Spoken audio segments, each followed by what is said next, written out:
El jueves de la 18ª semana del tiempo ordinario, el evangelio que toca es el de Lucas 11, 47 al 54. En aquel tiempo dijo el Señor: «Hay de ustedes que edifican mausoleos a los profetas después que sus padres los mataron. Así son testigos de lo que hicieron sus padres y lo aprueban, porque ellos los mataron y ustedes les edifican sepulcros. Por algo dijo la sabiduría de Dios: les enviaré profetas y apóstoles. A algunos los perseguirán y matarán, y así a esa generación se le pedirá cuenta de la sangre de los profetas derramada desde la creación del mundo, desde la sangre de Abel hasta la de Zacarías, que pereció entre el altar y el santuario. Sí, les repito, se le pedirá cuentas a esta generación. Hay de ustedes juristas que se han quedado con la llave del saber, ustedes que no han entrado y han cerrado el paso a los que intentaban entrar». Al salir de allí, los letrados y fariseos empezaron a acosarlo y a tirarle de la lengua con muchas preguntas capciosas para cogerlo con sus propias palabras. En el relato anterior vimos que Jesús nos está enseñando, por medio de ayes, que no debemos seguir el modo de proceder de los escribas y fariseos, pues aunque dicen que sí, a ellos no les interesan las cosas de Dios, sino solo su propio beneficio personal. En el relato anterior comentamos los 4 primeros ayes, y los primeros 3 fueron contra los fariseos, pero ante el reclamo de un jurista, Jesús pasó a denunciar también la falsedad de estos últimos. Los juristas o escribas o maestros de la ley eran como los abogados en tiempos de Jesús. Su trabajo era conocer el cuerpo jurídico que regía al pueblo de Israel, es decir, la ley de Moisés, e interpretarla para que el pueblo supiese cómo proceder. Conocer la ley suponía estudiar y saber muy bien lo que mandaba el Pentateuco, es decir, los primeros 5 libros de la Biblia, y lo que dicen los profetas. En el relato anterior vimos que la primera crítica que Jesús hizo a estos expertos de la ley fue que ellos imponen normas y leyes imposibles de cumplir, que se vuelven fardos pesados en los hombros del pueblo, y sin embargo ellos, los que hacen las leyes, no son capaces de moverlas ni con un dedo, pues con sus leguleyadas acomodaban las leyes a su propio beneficio e intereses personales. El texto de hoy nos relata la segunda denuncia que Jesús hizo a los juristas o maestros de la ley. Les dice: «Hay de ustedes que edifican mausoleos a los profetas después de que sus padres los mataron». Con eso Jesús busca denunciar la incongruencia de los expertos de la ley. Antes de comentar este hay, una breve nota acerca de los profetas. Los profetas de Israel no eran adivinos, ellos no veían el futuro, y no lo podían ver porque el futuro no existe. El futuro lo vamos construyendo nosotros en el presente, en cada decisión que tomamos. Cada uno de nosotros con nuestras decisiones construye, ya sea un futuro de felicidad o ya sea un futuro de desgracia. Y lo podemos hacer porque somos libres para decidir. En la historia, los profetas de Israel han sido aquellos que en nombre de Dios no han tenido pelos en la lengua para llamar al pan pan y al vino vino. Es decir, no han tenido reparos en llamar a las cosas por su nombre, alabando lo que está bien y denunciando lo que está mal, aunque los denunciados sean reyes, poderosos y autoridades. Bueno, pues lo que hacen los profetas es proyectar las consecuencias de las decisiones presentes que tomamos. Si elegimos hacer el mal y decidimos hacer lo que Dios no quiere, los profetas nos anuncian un futuro terrible y lleno de desgracias. Los profetas dicen algo así como: si sigues por este camino, te irá mal. Los profetas son los que hablan y denuncian al mal, especialmente el de las autoridades, pues cuando estos deciden y actúan mal, todos nos vemos afectados.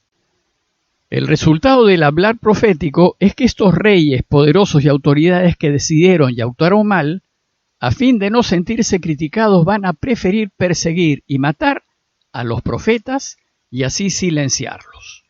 Este fue el caso, por ejemplo, de Juan el Bautista. Herodías, la amante de Herodes, al verse delatada por Juan, va a buscar silenciándolo, haciéndolo decapitar.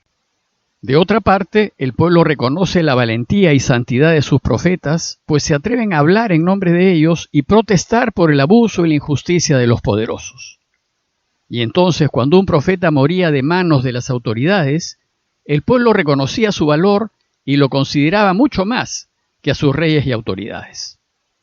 Bueno, pues la crítica que Jesús hace a los juristas es que ellos son tan inconsecuentes y convenidos que honran y edifican mausoleos a quienes sus padres mataron con el fin de silenciarlos. Un mausoleo usualmente se edifica para reconocer la memoria de un fallecido, y Jesús les dice que ellos honran a quienes sus propios padres despreciaron, y los honran solo para quedar bien con el pueblo. Pero la crítica de Jesús no se queda allí, pues les dice: ustedes son testigos de lo que hicieron sus padres, y encima lo aprueban. Es decir, ustedes están de acuerdo con sus padres en que se elimine a quienes denuncian sus maldades. Sin embargo, a causa de su inconsecuencia, después honran a los profetas asesinados por sus padres y les edifican sepulcros solo para quedar bien con el pueblo. ¡Qué inconsistencia!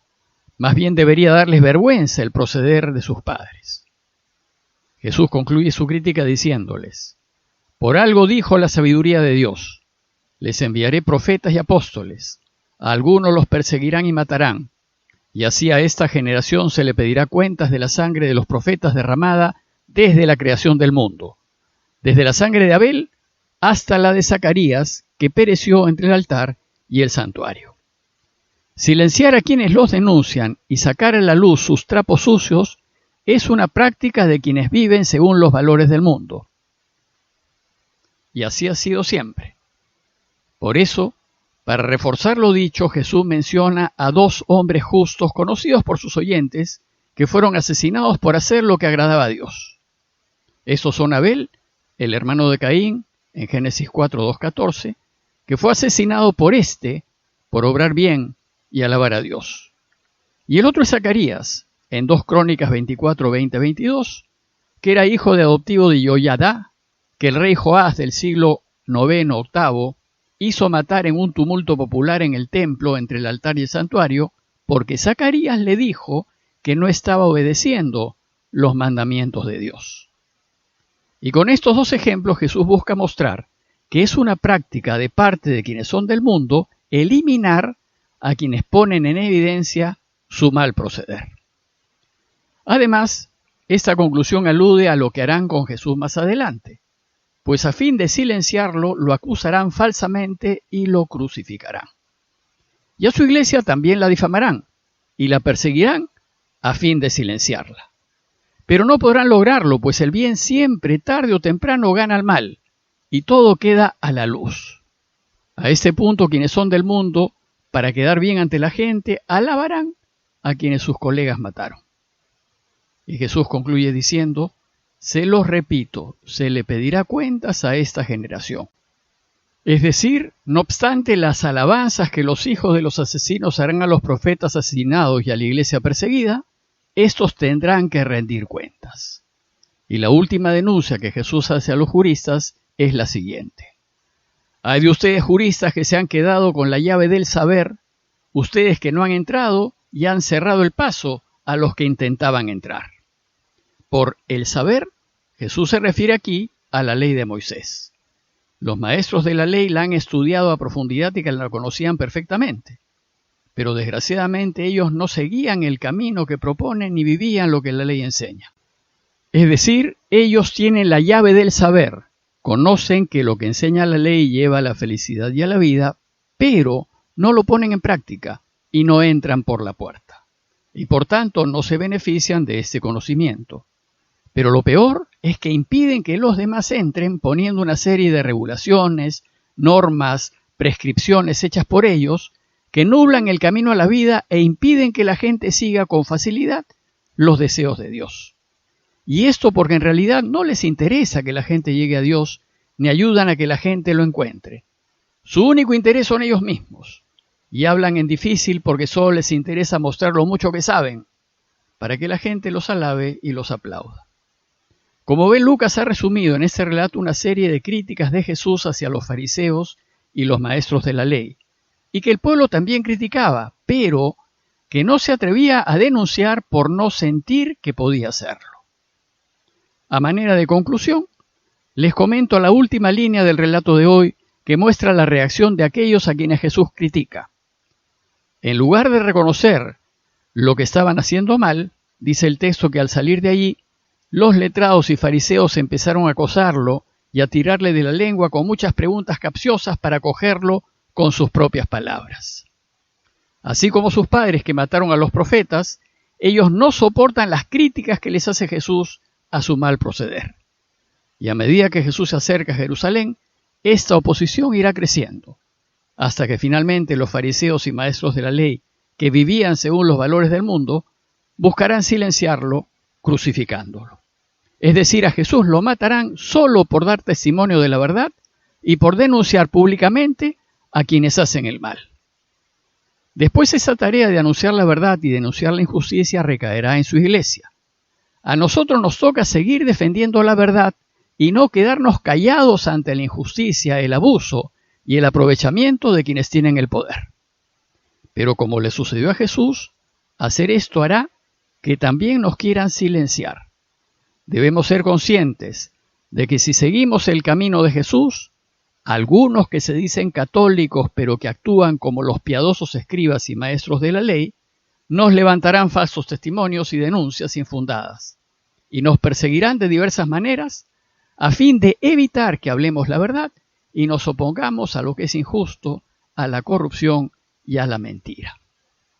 Pidámosle pues a Dios que nos dé la fuerza para decir siempre la verdad y ponernos siempre del lado de la verdad, pero no para destruir a nuestro adversario, sino para que se corrija y viva. Parroquia de Fátima, Miraflores, Lima.